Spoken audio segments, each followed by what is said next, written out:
So this is Pete Stelling, not Sterling. A lot of people think it's Sterling, it's not. And we are on our bicycle tour. That's one bicycle, that's the other bicycle. We were taking a break. We were depositing some fluvial deposits of water. Some liquid waste from our bodies. And we stopped. We're doing this as a fundraiser for Random Acts. That's why we're on the Random Acts Facebook page right now. I think that Random Acts is going to regret having let me gain access to their page, but in the meantime, we have this interesting thing. So Pete is a geologist, and so as we're riding, I am learning about the geology of Western Washington, which has been fascinating for me. It's pretty cool stuff. We have seen many things along the way, but now we're stopped because we saw these pipes right here. And what are those pipes? So those pipes were near the British Petroleum oil refinery, so where they refine the crude oil. And those pipes were really close to the coast right here. So the coast is right on the horizon. And that's where ships come in and bring a bunch of crude oil from Alaska.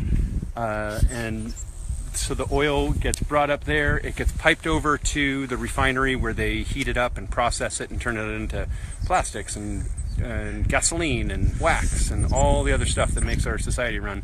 But what's interesting is that the refinery, the oil that is coming to it can only come from Alaska, or from very, very oil that has really, really similar chemistry, because each oil reservoir where they're pulling the oil out of the ground that oil has a unique chemistry.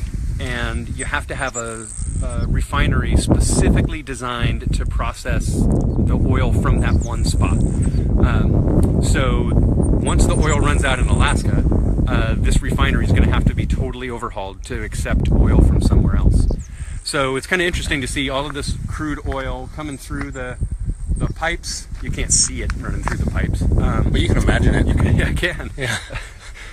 Yeah, so this is a big chunk of what keeps Western Washington going, and where we get a lot of our gasoline from, and a lot of the other plastics. I've never realized that there was this interconnected web. So all of the crude oil comes down from Alaska, and it can only, that crude oil, or this refinery here can only process that oil that's from Alaska. If they tried to take oil that was from the Gulf states or something, it wouldn't work because it's got different stuff in it. Exactly. That's amazing. Yeah. So these guys, this refinery really does not want them to close down the, oil pumping from Alaska. Right, exactly. They will be screwed if that happens. Yeah. It has a lot more impact than just closing down that pipeline in Alaska. That is fascinating. How interesting.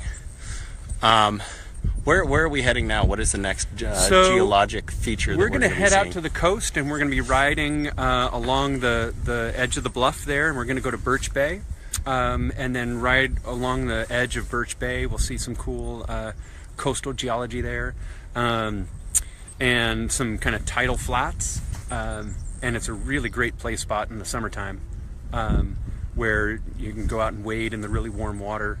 And it's one of the few places in Washington where you can get to warm seawater. And then from there we're going to head up to the Canadian border and just cruise straight across the Canadian, or not across the border, but we're going to parallel the Canadian border for about 20 miles or so. Cool. Yeah. We went up last summer. We went up to Birch Bay with the kids, and we dug clams. Oh, nice. in the mud flats, and it was fun. And some of the clams were pretty good size. Cool. My son used one of them as a projectile to hit my daughter in the face and give her a little welt on her forehead, which is cool. Yeah. As brothers are supposed to do. Fond memories, actually, we could do that when we get out there. Oh, perfect. Yeah. Perfect.